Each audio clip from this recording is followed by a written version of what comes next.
आपके द्वारा और मेरे द्वारा जो है इलेक्शन के बारे में विस्तृत रूप से जानकारी दी गई है।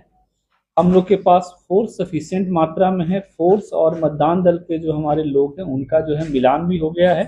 हर एक 10-10 बूथों पे सेक्टर ऑफिसर हैं और फिर जो है 5-5 सेक्टर ऑफिसर्स के ऊपर जोनल मजिस्ट्रेट हैं और उसके बाद सुपर जोनल का भी कंसेप्ट हम लोगों ने रखा है। आज आप लोग जानते हैं कि 11 को जो है मतदान है हमारा, और आज अभी जस्ट वन आवर के बाद जो है जो समय जो था जिसमें लोग अपने बारे में अभ्यर्थीगण जो है लोगों के बीच प्रचार प्रसार करते हैं वो समय समाप्त हो रहा है और 48 घंटे का एसओपी जो हम लोग का होता है वो अब जारी हो जाएगा और हम लोग जो है इंटरनेशनल बॉर्डर्स 72 घंटे अर्ली में सील हो चुकी है नेपाल के साथ हमारा। 48 आवर्स बिफोर में जो है इंटर स्टेट बॉर्डर मतलब जो हमारा यूपी का जो है बॉर्डर वो सील हो जाएगा।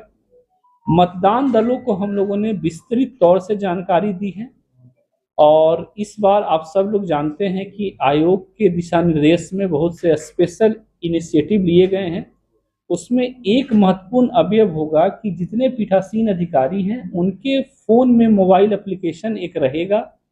मोबाइल एप्लीकेशन आज इंस्टॉल हो गया है। सुबह में कल जब लोग ईवीएम लेने के लिए आएंगे तो लॉगिन भी कर लिया जाएगा उनका, और जब वो लोग मतदान स्थल पे जाएंगे मतलब बूथ पे हमारे जाएंगे तो फिर अराइवल रिपोर्ट भी पीआरओ एप्लीकेशन के माध्यम से ही हम लोग लेंगे। जब ये लोग मतदान स्थल पे जाएंगे बूथों पे जाएंगे तो वहां पे हम लोगों ने हर एक बूथ पर रसोइया का इंतजाम रखा है भोजन के लिए। साथ ही साथ बूथ पे जाकर के आसपास का एरिया का मॉनिटरिंग इनके द्वारा हो जाएगा। कहीं कोई भी संवेदनशीलता होगी तो जानकारी हम लोग को दी जाएगी।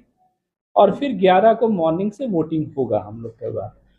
वोटिंग में भी हर एक 2-2 घंटे पे मतलब सुबह 9 बजे 11 बजे इस टाइप से उन लोग को पीठासीन पदाधिकारी का एप्लीकेशन जो है उसमें वीटीआर डालना होगा।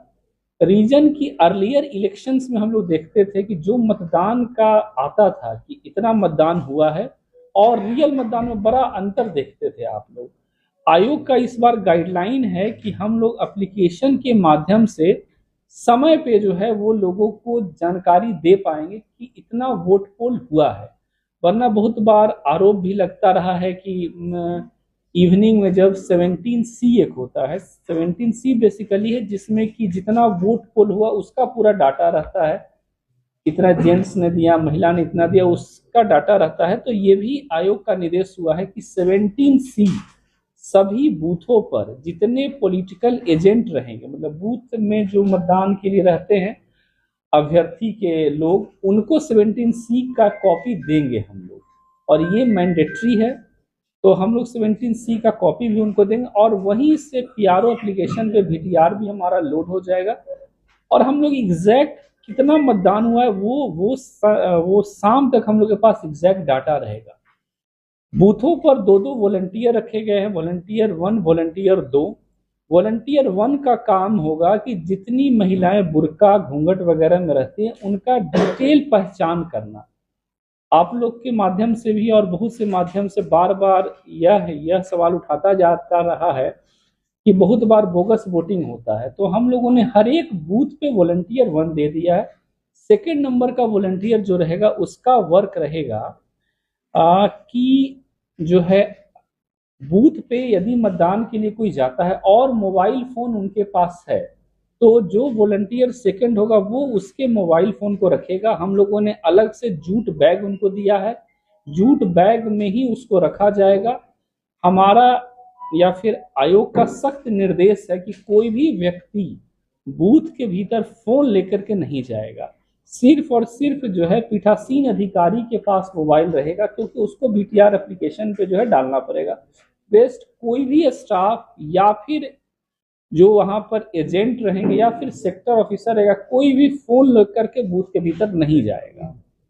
तो ये एक गाइडलाइन था। मीडिया के बारे में भी फोर्सेज को भी हम लोगों ने और पीठासीन अधिकारियों को भी ब्रीफिंग दी गई है कि मीडिया जो है बाउंड्री वॉल के भीतर में रह सकता है लेकिन मतदान स्थल के भीतर में जहां मतलब वोटिंग होता रहेगा वहां पे नहीं जाएगा। इसके लिए निर्देश उनको दे दिया गया है। सिक्योरिटी के इंतजाम है। आज भी आदर्श आचार संहिता के उल्लंघन पे एकाध दो अभ्यर्थियों के ऊपर जो है एफआईआर हुआ है। बगहा में एक जो है एफआईआर हुआ है, उसमें था कि शेड्यूल समय जो दिया गया था रोड शो का, रोड शो के समय के बाद तक उन लोग के द्वारा रोड शो हो रहा था। और बेतिया में भी एक एफआईआर हुआ है, उनके द्वारा निर्धारित संख्या से ज्यादा मात्रा में मतलब वकील और जो स्वीकृति प्राप्त वकील नहीं था, तो उसके ऊपर एफआईआर हुआ है। अभी से हम लोग लगातार सख्ती के साथ ईसीआई के गाइडलाइन के अनुसार इलेक्शन संपन्न हम लोग का होगा, और उसमें जो है मीडिया का भी सकारात्मक रोल रहेगा। जो फीडबैक आप लोग का हम लोग के पास रहेगा, उसके आधार पर भी डिफरेंट स्टेप्स हम लोग लेते रहेंगे। धन्यवाद। एसपी साहब।